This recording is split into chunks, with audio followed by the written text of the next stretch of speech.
اور ڈاکو جنت میں جائیں گے، لیکن بدعتی اسے دوزخ کی مار ہوگی۔ شرک اور بدعات کو فروغ دینے کے لیے، خرافات پیدا کرنے کے لیے، امت کو ٹکڑوں میں بانٹنے کے لیے، واللہ ابھی میں بتاؤں گا، آپ کو حیرت ہوگی کہ بدعت کی ان کرشمہ سازیوں نے اور ان فتنہ انگیزیوں نے کس قدر امت کو توڑ کر کے ٹکڑے کیا ہے۔ ہماری جھولی کو بھر دیجئے غریب نواز، عجب ہی کیف و مستی میں نظر آتے ہیں دیوانے، کرو ان پر کرم خواجہ معین الدین اجمیری۔ اور لوگ اس کو معمولی سمجھ کے بیٹھے ہیں، لیکن افسوس اس بات کا ہے کہ دین کو انہوں نے بالکل کھلواڑ سمجھ رکھا ہے، کھلونا سمجھ رکھا ہے۔ حضرت عمر فاروق اعظم رضی اللہ تعالیٰ عنہ فرماتے ہیں، کہتے ہیں اصحاب الرائے سے بچو۔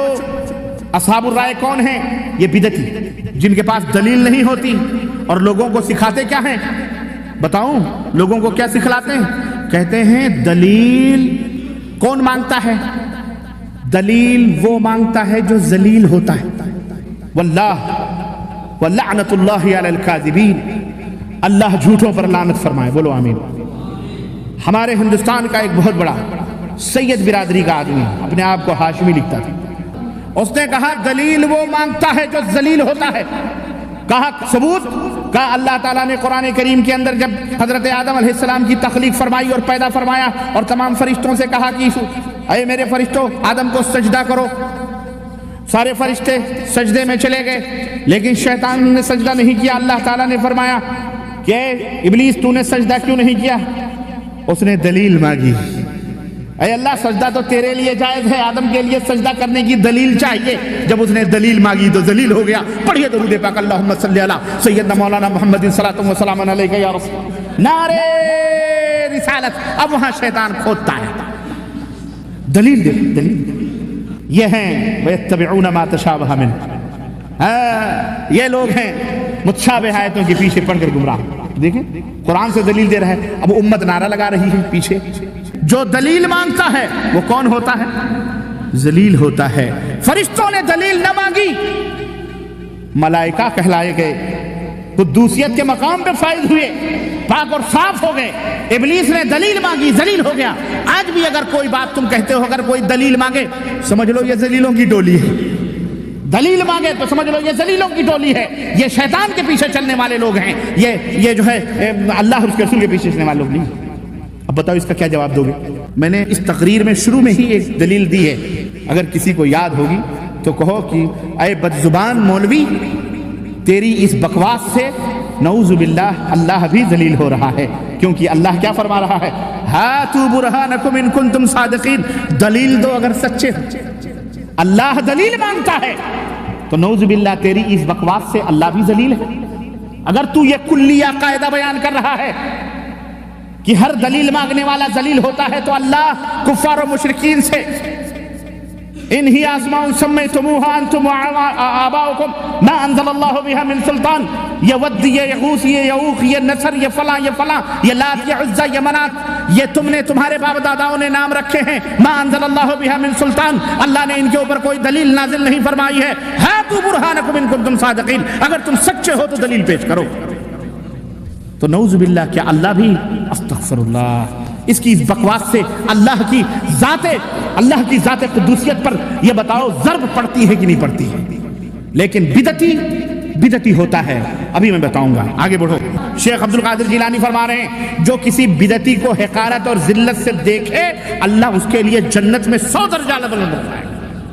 ہاں یہ خواجہ کا مرغہ، یہ غوث پاک کا مرغہ سنو۔ اور جو بدعتی سے خندہ پیشانی یعنی خوشی سے ملے تو گویا اس نے نبی پر نازل ہونے والے کلام کو حقیر سمجھا۔ حضرت عبداللہ ابن عباس سے روایت ہے کہ رسول اللہ صلی اللہ علیہ وسلم نے فرمایا کہ اللہ تعالیٰ بدعتی آدمی کا کوئی عمل قبول نہیں فرماتا حتیٰ کہ وہ بدعت سے تائب ہو کر اسے چھوڑ دے۔ شیخ عبد القادر جیلانی فرماتے ہیں کہ فضیل ابن عیاض فرماتے ہیں کہ جو کوئی بدعتی شخص سے محبت رکھے اللہ اس کے اعمال ضائع فرما دیتا۔ بدعتیوں سے محبت بھی نہیں رکھنا چاہیے ورنہ اعمال ضائع اور برباد ہیں، اس کے دل سے نور ایمان نکال دیتے ہیں۔ اور اگر اللہ کے علم میں کوئی ایسا بندہ ہو جو بدعتی سے بغض و عداوت رکھتا ہو تو مجھے امید ہے کہ اللہ تعالیٰ اس کے قیامت کے سارے گناہ معاف فرما دے۔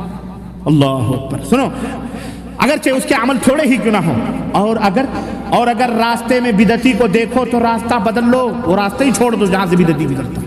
پتہ نہیں کب قہر اللہ کا ٹوٹ پڑے اس کے اوپر، اور تم ساتھ ساتھ چلنے کی بات کرتے ہو. عجیب حال ہے، تم ساتھ ساتھ پھرنے کی بات کرتے ہو. شیخ عبد القادر جیلانی فرماتے ہیں کہ وہ راستہ ہی بدل لو. اگر کوئی شخص بدعتی کے جنازے کے ساتھ گیا تو واپسی تک اللہ کے غضب اور عتاب اور لعنت کا نشانہ رہتا ہے. کسی بدعتی کے جنازے میں بھی سنو، نبی نے بدعتی پر لعنت فرمائی اور کہا جس نے بدعت ایجاد کی یا کسی بدعتی کو پناہ دی اپنے گھر میں، اس پر اللہ کی، فرشتوں کی اور تمام لوگوں کی لعنت ہو، اور اللہ اس کے فرض اور نوافل کو رد فرما دیتا، قبول ہی نہیں فرماتا. یہ کون کہتا ہے؟ یہ کس کی بات ہے؟ یہ بولو. شیخ عبد القادر جیلانی رحمت اللہ علیہ، پیران پیر، مہا پیر. سنو، کہتے ہیں اہل بدعت کی علامت کیا ہے، اہل بدعت کی نشانی کیا ہے؟ کہتے ہیں یاد رکھو، اہل بدعت کی کچھ نشانیاں اور علامات ہیں جن سے وہ پہچان لیے جاتے ہیں. مثلا اہل بدعت اہل الحدیث پر طعن و تشنیع کرتے ہیں، یعنی انہیں گالی گلوچ بکتے ہیں. زنادقہ اہل حدیث کو جھوٹا کہہ کر احادیث کو باطل کرنا چاہتے ہیں. قدریہ اہل حدیث کو جبریہ کہنے کی کوشش کریں گے. جہمیہ اہل حدیث کو مشبہہ کہیں گے. یہ رافضی شیعہ اہل حدیث کو ناصبی سے پکارتے ہیں. یہ لوگ اہل حدیث کو یہ القاب اس لیے دیتے ہیں کہ انہیں حدیث پر عمل کرنے والوں سے نفرت اور عداوت ہے، حالانکہ اہل سنت کا لقب صرف اور صرف اہل حدیث. یہ کون کہہ رہا ہے؟ بولو یہ بھی وہابی تھے. بولو یہ بھی کون تھے؟ اگر یہ وہابی تھے تو ہمیں ان ڈیگ والوں کو پیر بھی ملا تو وہابیوں کا ملا، ان کے اپنے گھر سے پیر بھی نہ ملا، ہے کہ نہیں؟ بولو. کوئی بات نہیں، ہم تو ان کو نہیں پوجتے. تم یا غوث المدد کے نعرے لگاتے رہو، ہمارا ہی پٹھا ہے، لیکن وہ ہم جانتے ہیں کہ اپنی قبر میں سو رہا ہے، وہ تمہاری مدد کے لیے شیطان اس کی شکل میں ضرور انڈیا، پاکستان، بنگلہ دیش آ کے مدد کرتا ہے، لیکن شیخ عبد القادر جیلانی نہیں آتے. المہم، بدعت کیوں پھیلتی ہے، لوگوں کے اندر بدعتیں کیوں جنم لیتی ہیں، اس کی وجہ کیا ہے؟ چند چیزیں ہیں، وہ آپ انگلیوں پہ گن لیں. نمبر 1، جہالت اور کم علمی کی وجہ سے بدعتیں پھیلتی ہیں، اور جہالت یہ سب سے بڑی بلا. نمبر 2، خواہشات نفس کی اتباع اور پیروی، اپنی منمانی، انارکی، میری مرضی، میں جو چاہوں کروں. نمبر 3، شبہات میں پڑنا.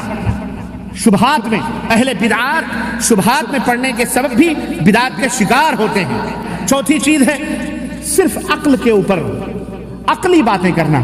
لو کان الدین بالرائے، اگر دین میں رائے اور عقل کا دخل ہوتا تو حضرت علی بن ابی طالب کہتے ہیں موزے کے نیچے مسح کرنا ہوتا، موزے کے اوپر مسح کرنے کا حکم نہ دیا جاتا. کیوں؟ عقل کہتی ہے گندگی نیچے لگتی ہے اوپر، لیکن دین میں، شریعت میں عقل کا پچر نہیں چلتا، اس لیے عقل کو دین میں نہ لگاؤ. تو صرف عقل کے اوپر ڈیپینڈ کرنا یہ کیا کہلاتا ہے؟ اس سے بھی بدعتیں پیدا ہوتی ہیں اور جنم لیتی ہیں. 5ویں چیز جس کی وجہ سے بدعت کو فروغ ملتا ہے اور نشر و اشاعت میں اس کے تقویت ہوتی ہے، تعصب اور تقلید ہے. تقلید اور تعصب ہے. تقلید کہتے ہیں بلا کسی دلیل اور ثبوت کے امتی کے پیچھے لگنا. مسلم الثبوت فقہ حنفی کی، اصول فقہ کی معرکۃ الآراء کتاب ہے.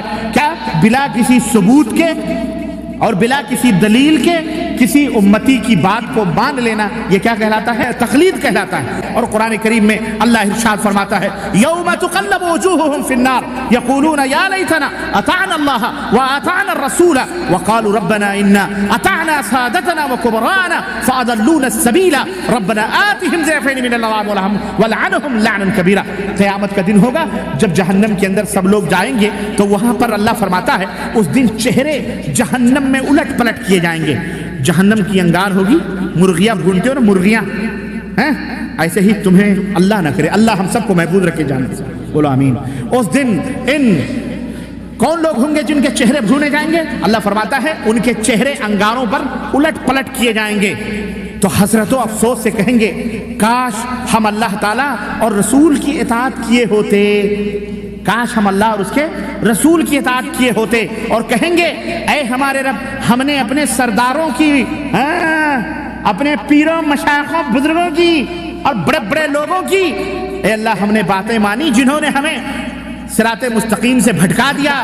اے پروردگار تو انہیں دگنا عذاب دے، تو انہیں دگنا عذاب دے اور ان کے اوپر خوب خوب لعنت نازل فرما.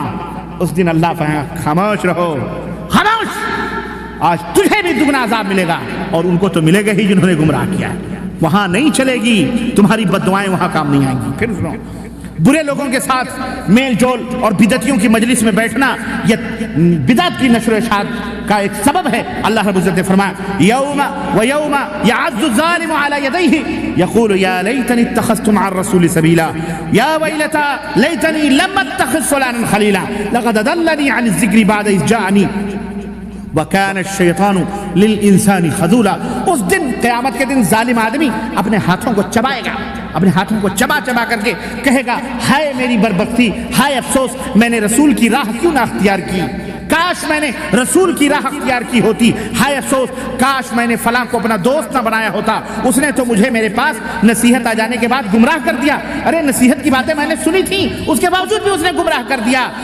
شیطان تو انسان کو دغا دینے والا ہی ہے. اللہ اس دن اس شرمانے سے کچھ نہیں ہوگا. اس لیے اللہ تعالیٰ سے توبہ کرو میرے عزیزوں، میرے دوستوں، بھائیوں. یہ حشر ہوگا. اور ساتویں چیز، علماء حق کی خاموشیاں اور علم کو چھپانا. بعض علماء ہیں، حق ہیں، صحیح ہیں، جانتے ہیں حق ہے، لیکن ان کی مصلحتیں ہیں، خاموش چپی لگا کے بیٹھے ہیں. ہم جیسے بے علم، کم عمل فقیر کود پڑتے میدان میں. بولو حق کا حق، پانیاں پھاڑ، بات کو حق بیان کرو، چاہے کوئی گالی دے چاہے کوئی گلوچ.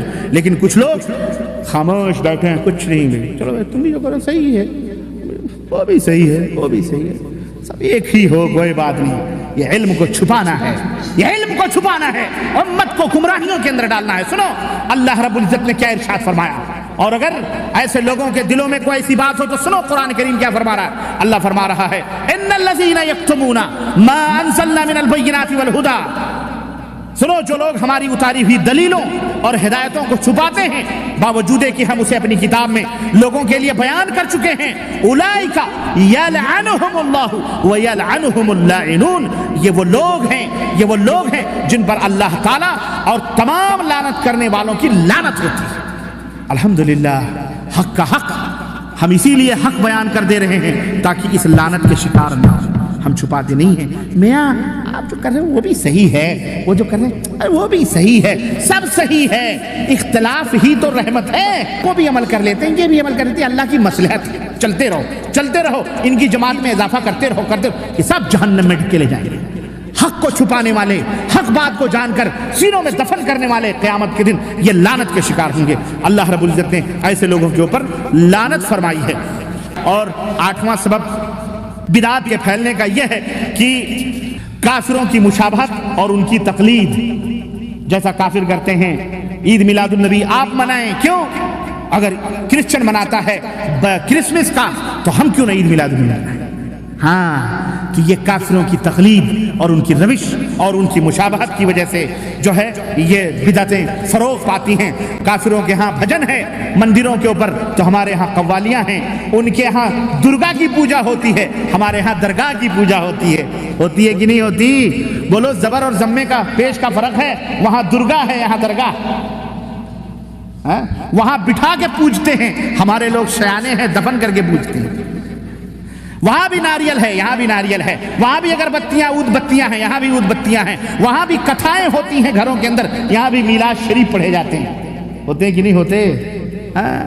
مماثلت ہے پوری. وہاں بھی رام رام ستیہ ہے، رام رام ستیہ ہے، جنازے کے پیچھے پیچھے چلتے ہیں. ہمارے ہاں بھی درود اور کلمہ پڑھ پڑھ کر کے جنازوں کو لے جاتے ہیں، دفن کرتے ہیں. وہاں بھی برسی منائی جاتی ہے اور سارے ہندو ٹکلے ہو جاتے ہیں جب برسی مناتے ہیں. ہمارے یہاں بھی باقاعدے دویم ہے، سویم ہے، تیجا ہے، 40واں ہے، برسی ہے. بولو کفار کی مشابہت اور ان کی تقلید یہ وجہ ہوتی ہے بدعت کے پھیلنے اور پھیلانے کی. چنانچہ حضرت سفیان ثوری کہتے ہیں کہ ابلیس لعین کو گناہوں کی بنسبت بدعت زیادہ محبوب ہے، کیونکہ گناہوں سے توبہ کر لی جاتی ہے لیکن بدعت سے توبہ جلدی نہیں ہو پاتی ہے. اسی طرح بدعتی جو ہوتا ہے وہ ہر بات کو الٹا سمجھتا ہے. کیسے؟ سنت کو نہیں مانتا، بدعت کو مانتا ہے. تو سنت تو صحیح ہے اور بدعت کیا ہے؟ یہ الٹی چیز ہے. چنانچہ بدعتی نیکی کو برائی سے تعبیر کرتا ہے اور برائی کو نیکی سے تعبیر کرتا ہے. اور کیا کہتا ہے معلوم ہے؟ کہتا ہے کہ جنت کو لے اڑے ہم نظر و نیاز میں، جنت کو لے اڑے ہم نظر و نیاز میں، اور وہاں بھی پڑا ہوا ہے روزہ نماز میں. کیا جنت کو لے اڑے ہم نظر و نیاز میں، اور وہاں بھی پڑا ہوا ہے روزہ نماز میں، تو گویا روزہ نماز اس کے نزدیک گھٹیا چیز ہے اور نظر و نیاز اس کے نزدیک کیا ہے؟ تو نیکی کو بری اور برائی کو نیکی سمجھتا ہے بدعتی، یہ سب سے بڑی بیماری ہے اس کے لیے۔ بے شمار دینی و تعلیمی ویڈیوز دیکھنے کے لیے ہمارا چینل سبسکرائب کیجیے۔